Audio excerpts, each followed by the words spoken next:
Vamos meditar na palavra. Gênesis capítulo 38. Pegue a tua Bíblia, abre ela comigo. Vamos meditar na palavra? Que história, tá? Que história surpreendente. Se você ficou chocado com a história de José, isso é porque você ainda não ouviu a história de Judá e Tamar. Meu Deus, que história. Vamos lá, vamos meditar na palavra do Senhor? E aconteceu, no mesmo tempo que Judá desceu de entre seus irmãos e entrou na casa de um varão de Adulão, cujo nome era Ira. E viu Judá ali a filha de um varão cananeu, cujo nome era Sua. E tomou-a e casou-se com ela. E ela concebeu e teve um filho, e chamou seu nome Então aqui a gente já vê que ele vai se separar dos seus irmãos, não apenas geograficamente falando, né? Aqui ele vai se integrar aos cananeus, ele vai se separar, né, dos seus irmãos e ele vai se integrar no meio dos cananeus, né?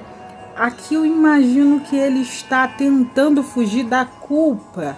Isso, ele não conseguia mais conviver no meio dos irmãos ali.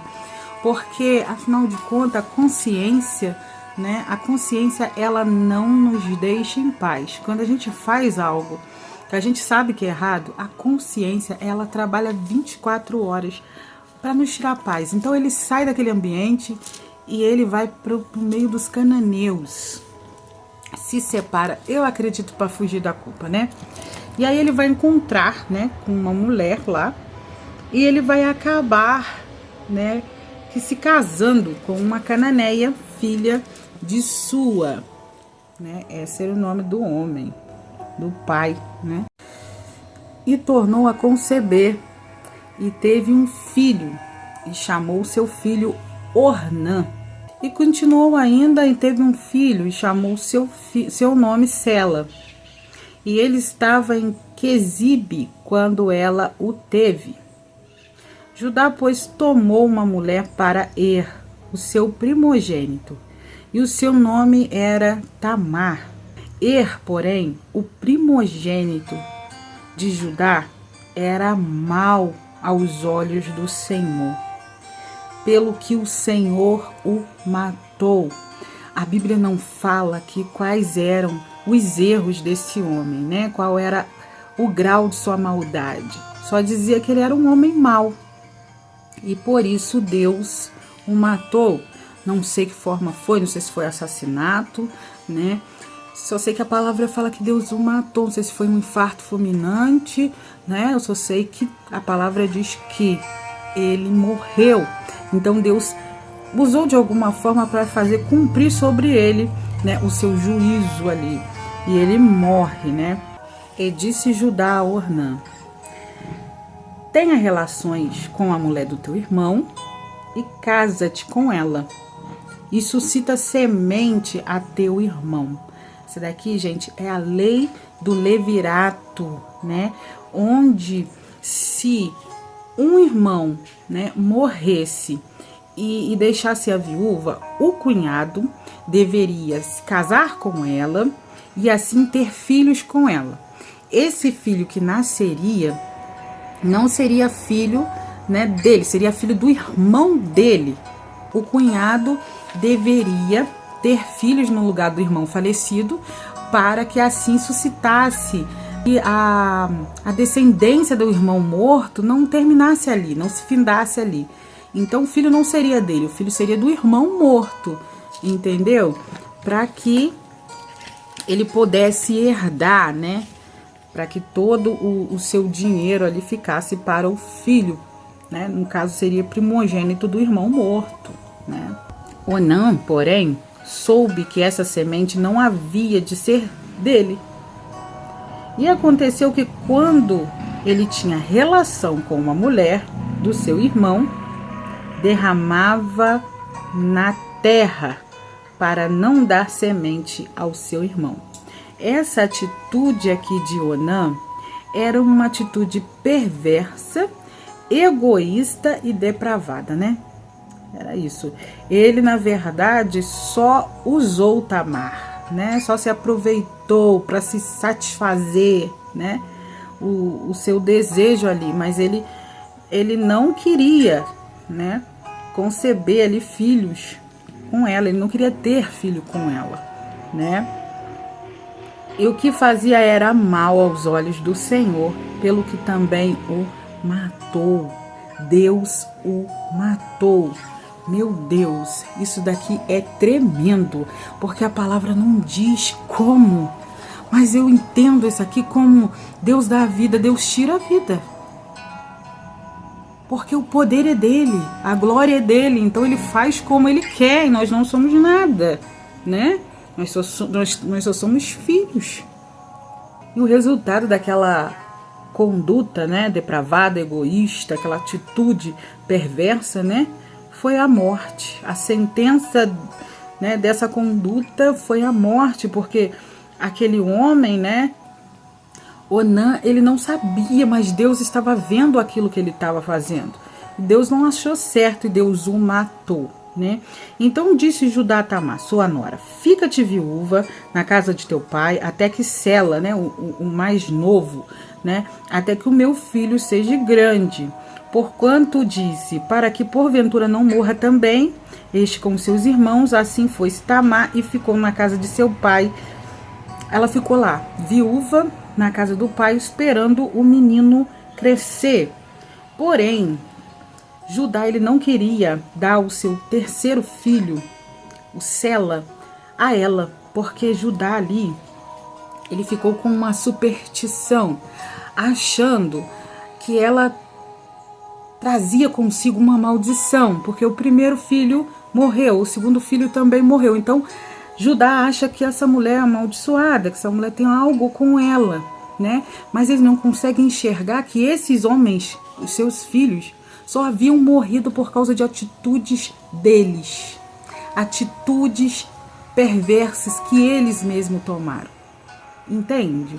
Então não era culpa de Tamar, era culpa deles, mas Judá não conseguia enxergar que a maldade estava neles, não na sua nora. A maldade estava nos seus filhos, não na sua nora.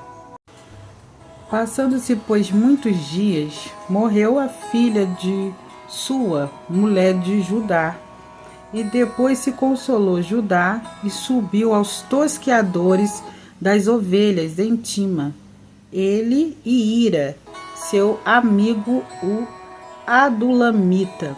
Então, depois que se terminou o luto ali, né, que se passou alguns dias, né, do luto ali que Judá estava vivendo por causa da sua mulher que havia falecido, ele vai subir, né, a uma festa, era conhecida ali, era uma grande festa, né, um culto pagão, né, as práticas era um monte de rituais, né, de festilidade, havia um monte de coisas ali. E deram um aviso a Tamar, dizendo: eis que o teu sogro sobe a Tima, a tosquiar suas ovelhas. Então ela tirou de sobre si as vestes de viuvez, cobriu-se com o véu e disfarçou-se, e assentou-se à entrada das duas fontes que estão no caminho de Tima. Via que Sela já era grande e ela lhe não fora dada por mulher.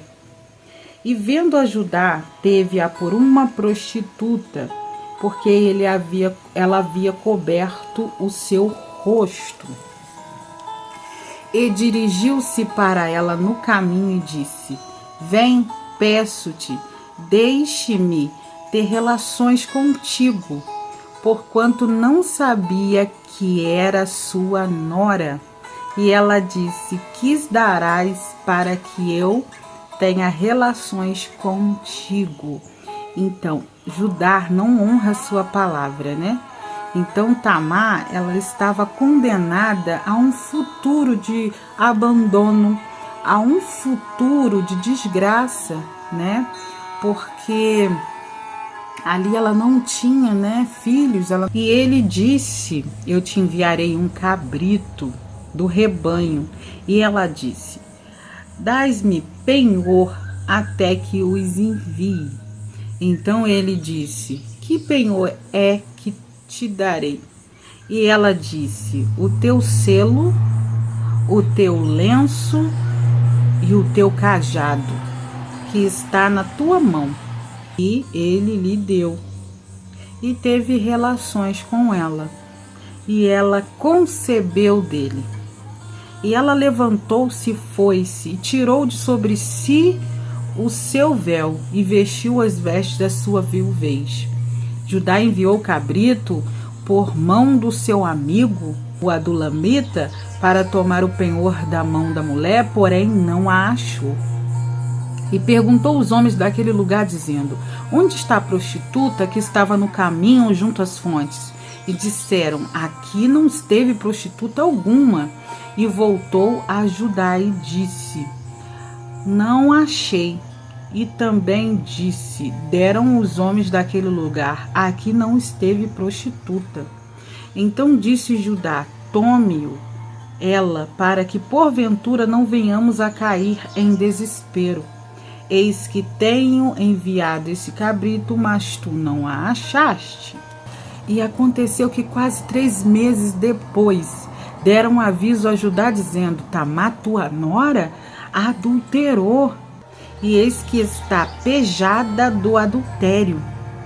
Então disse Judá: tirai-a fora, para que seja queimada. Tirando-a fora, ela mandou dizer ao seu sogro: do varão de quem são estas coisas eu concebi. E ela disse mais: conhece, peço-te, de quem é este selo, este lenço e esse cajado? E conheceu-o Judá, e disse: mais justa é ela do que eu, porquanto não a tenho dado a Sela, meu filho. E nunca mais teve relações com ela. E aconteceu ao tempo de dar à luz que havia gêmeos em seu ventre. E aconteceu que, dando à luz, que um pôs fora a mãozinha. E a parteira tomou e atuou em sua mão um fio roxo, dizendo: este saiu primeiro. Mas aconteceu que, tornando ele a recolher a sua mão, eis que saiu o seu irmão. E ela disse: como tens tu rompido? Sobre ti é a rotura. E chamaram o seu nome de Pérez. Depois saiu o seu irmão, em cuja mão estava o fio roxo, e chamaram o seu nome de Zerá. Que capítulo, hein? A Bíblia abre um parênteses para contar a história de Judá. E o que a Bíblia quer dizer, né? Parece estar mostrando ali um contraste, né, entre duas histórias. A história de José sendo escravo no Egito, porém um homem íntegro, um homem piedoso.